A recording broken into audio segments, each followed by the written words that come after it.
En esta videoclase vamos a revisar desde un ángulo alternativo al de la caja de Edgeworth cómo fallas en la capacidad de movilidad de los factores productivos de una industria a otra y o rigideces a la baja, por ejemplo, por la presencia de, de sindicatos en algún sector, hacen que el equilibrio final con comercio internacional sea un subóptimo en el sentido de compararlo con la optimalidad, digamos, paretiana que se alcanzaría una vez corregido el fallo o simplemente sin la existencia de ese fallo. Entonces, esa, esa óptica, esa forma de verlo, la podemos ilustrar de la siguiente manera. Digamos, tenemos nuestro típico instrumental de la frontera de posibilidades de producción, el mapa de indiferencia comunitaria, una situación inicial de autarquía, que estaría dada por el equilibrio conjunto de producción y de consumo en P sub 0 para unos precios domésticos PD, como los marcados en la línea o en la tangente, en la línea que hace tangente en P sub 0 a la frontera de posibilidades de producción y a la curva de indiferencia I sub 0 con precios domésticos entonces PD. La posibilidad de abrirse al comercio internacional siempre y cuando no existieran fallos en el mercado factorial, originaría un traslado del equilibrio, primero una naturalmente especialización o una oportunidad de comercio, dado que los precios internacionales difieren de los precios locales en dirección a ofrecer un PDX mayor de lo que en el mercado internacional, de lo que se puede producir, o digamos a los costos marginales de su producción en el país que se integra al comercio, lo cual haría que contara o demostrara, revelara, digamos, ventajas en la especialización en X, cuyo intercambio con Y, digamos, permitiría desplazar el equilibrio desde P sub 0 a P sub 1 y sobre la línea de precios 4 se alcanzaría una cesta de consumo como C1 sobre la curva de indiferencia comunitaria más alejada posible del origen, dadas las restricciones factoriales, tecnológicas, etcétera, de los propios precios de mercado. Pero, digamos, esa sería la solución con producción P1C1 cuando se preserva la perfecta movilidad factorial y, digamos, la flexibilidad de precios factoriales. Si, por el contrario, violamos la cláusula de que los propietarios factoriales pueden alojar sus recursos en cualquiera de las industrias en búsqueda de maximizar su función objetivo, digamos, su remuneración, y asumimos que en el caso extremo hay total inamovilidad factorial, aunque los precios factoriales sean flexibles, porque cuando se combinan esas dos violaciones o esas dos cláusulas, la solución es la que vamos a ver próximamente. Eso haría que efectivamente esa rigidez o esa incapacidad de desplazar recursos de P sub 0 hasta P sub 1, digamos, sacrificando producción de Y, movilizando factores desde esa industria a la industria de exportación, a la industria, digamos, booming, haría que la producción se anclase en C sub 0, en P sub 0. Sin embargo, la posibilidad de comerciar internacionalmente ese volumen o esa producción, poderlo tasar a precios internacionales, PE, permitiría que la nueva línea de ingresos, en lugar de estar constreñida por la propia frontera de posibilidades de producción, pudiera alcanzar a esos precios internacionales el PIB en P sub 0, que muestra total incapacidad de ajuste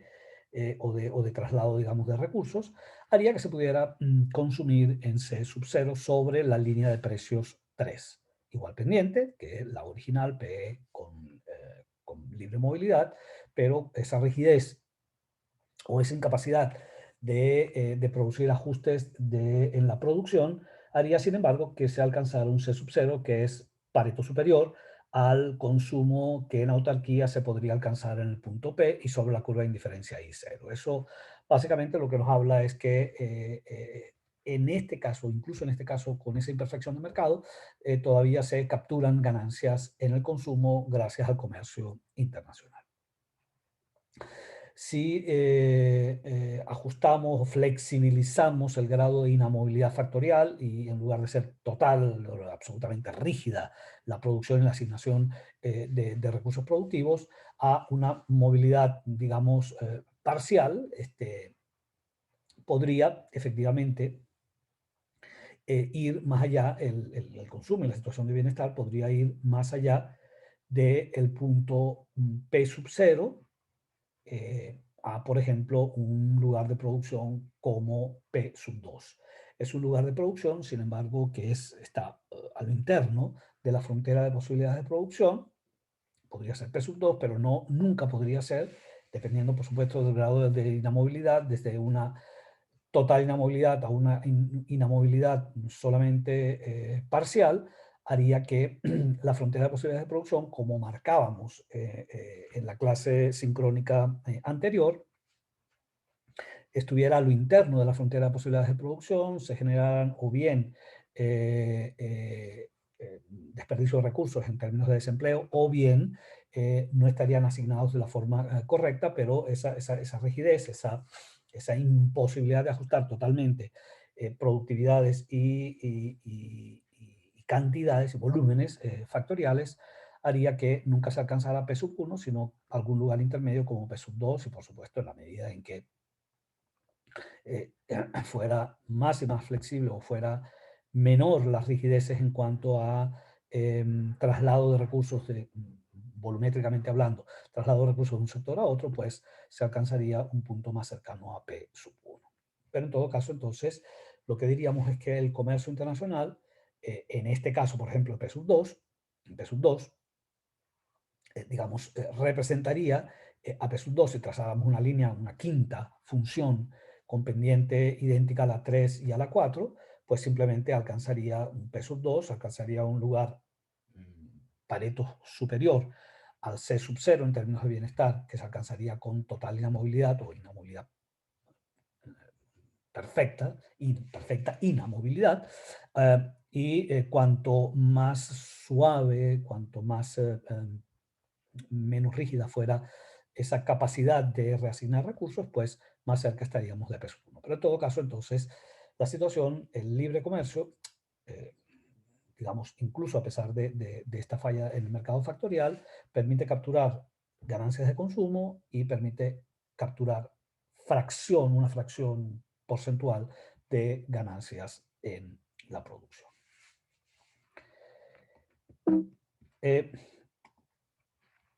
Pasemos ahora a considerar qué ocurre cuando los factores se pueden trasladar libremente, es decir, no hay barreras, pero sí por razones, digamos, contractuales, institucionales, incluso políticas, sindicatos, etc. Lo que ahora son rígidos son los precios factoriales, si bien la movilidad factorial puede ocurrir, que es exactamente lo que vemos aquí en este gráfico alternativo que admite varias combinaciones posibles. Podríamos inicialmente asumir que eso, por razones de fijación gubernamental de precios de salarios y de regulaciones produciendo fenómenos de tipo Haber-Johnson, regulaciones a la tasa de ganancia o, digamos, a los beneficios, a la remuneración del capital, supongamos que ahora los precios de los factores ambos son rígidos a la baja, no al alza. ¿Okay? La posibilidad de comerciar a P sub E permitiría, o a los precios internacionales, desde luego, permitiría lo que supone que a esos precios versus la situación previa de autarquía,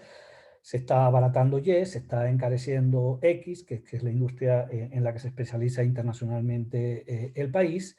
y eso hace que al no poder ajustarse en sintonía con esos nuevos precios internacionales, los precios domésticos, simplemente la producción de Y, que ahora con un precio menor y con la imposibilidad de reducir los salarios en Y y elevar las remuneraciones factoriales, hará que simplemente la producción de Y termine siendo económicamente inviable o financieramente inviable porque cae a niveles de precios que están por debajo del costo de contratación factorial. De manera tal que la producción caería a cero y por tanto nos moveríamos, digamos, sobre algún punto sobre este eje, por ejemplo, como P3 o el punto T, es decir, caería a cero la producción de Y, solamente se produciría X. Habría en este sentido especialización completa, pero no necesariamente pleno empleo. Eso efectivamente terminaría generando un equilibrio digamos, extremos sobre el eje de las abscisas, pero interno a la frontera de posibilidades de producción eventualmente. Esa es una primera posibilidad. La segunda posibilidad es que eh, pueda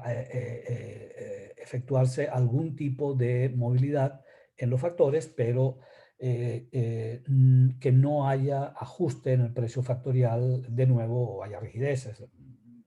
caso post-keynesiano de los sticky prices, hayan rigideces factoriales a la baja en el factor, por ejemplo, que utiliza intensivamente la industria Y. Eso hará, en consecuencia, que una porción de la oferta de dicho factor se mantenga fuera del mercado, se mantenga, digamos, desocupada, y dada también la rigidez en dicho precio factorial, no la pueda absorber la industria X a ese precio. Eso hará entonces que la producción de nuevo ocurra en algún lugar que va desde T a V, por ejemplo, P sub 3, y por supuesto, a la medida que sea más fácil la movilización, pues se acercará ese P sub 3 a el V, que sería la producción con pleno empleo. Pero en la medida en que prevalezca esa rigidez factorial, no será posible utilizar todos los factores. Entonces, fíjense, esta es una gran implicación aquí. Si no se actúa desde el punto de vista de la intervención óptima, es decir, si no se actúa sobre la falla en el lugar y en la magnitud que se produce la falla o que se producen, digamos, las brechas entre los precios sociales o de costo de oportunidad y los precios de mercado, pues simplemente la situación de, por ejemplo, si comparamos la situación de autarquía P sub 0 con la de, con el equilibrio imperfecto, el equilibrio subóptimo que se produce en P sub 3, incluso a los precios internacionales y con comercio internacional, la situación del libre comercio implicará un nivel de bienestar inferior a la de la autarquía, que es la conclusión que se saca, digamos, en la literatura. Es decir, en ausencia de corrección del mercado factorial, abrirse al comercio puede resultar una mala decisión en el sentido de que, impulsado por esa nueva colección de precios y sin corrección de los factores que impiden ajustarse, tanto los precios factoriales y los volúmenes de uso factorial como los precios finales, eventualmente, pues eso arrojaría una, una situación de bienestar inferior a la de autarquía. Alternativamente, también en el gráfico que están viendo, tenemos la posibilidad de que los factores sean rígidos o los factores, la rigidez factorial, se produzca en la industria X, de manera tal que no hay posibilidad de, digamos, que se reduzca la producción, la productividad marginal física de la mano de obra y del capital en esa industria y por tanto simplemente las proporciones LK o KL, como ustedes gusten, se mantendrán sin ningún tipo de modificación a pesar de la apertura y a pesar de la modificación en los precios del output final. Por supuesto, en la medida que hay oportunidad de comerciar, PDX aumenta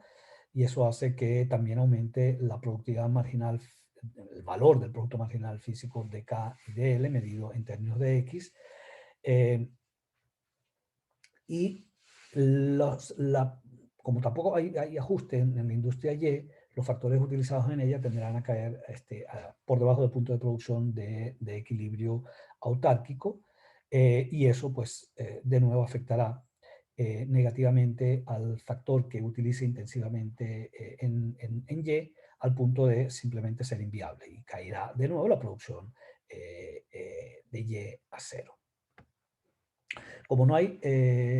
bajo esta tercera, digamos, alternativa, este tercer caso, no hay posibilidad de que se ajusten las cantidades factoriales utilizadas en X, pues la porción del factor intensivo en esa industria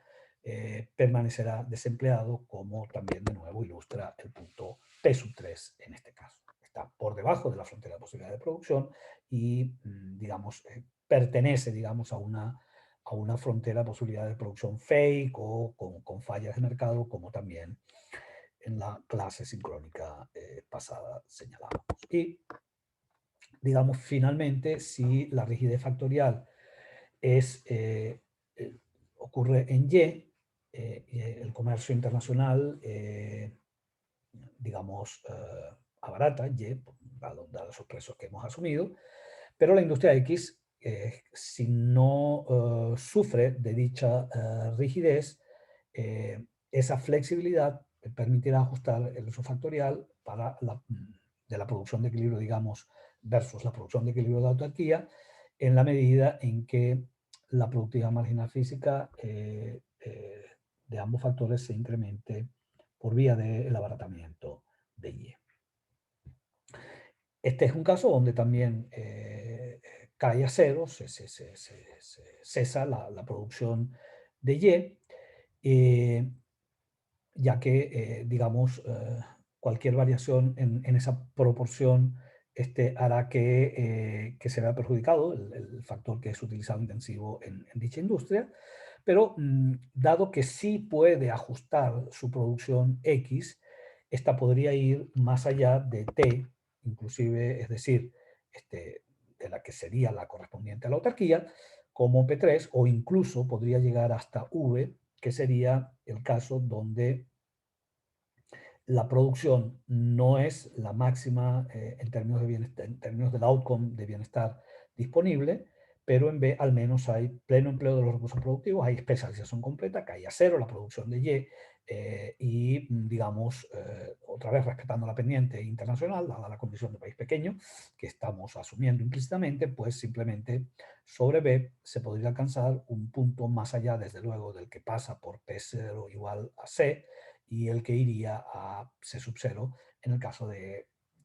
inamovilidad en ambas parcial en ambas industrias, o rigideces de precio en ambas industrias. Pero esa especialización completa, otra vez, aunque preferible la autarquía, sería inferior a la del libre comercio, corregida la distorsión factorial. ¿De acuerdo?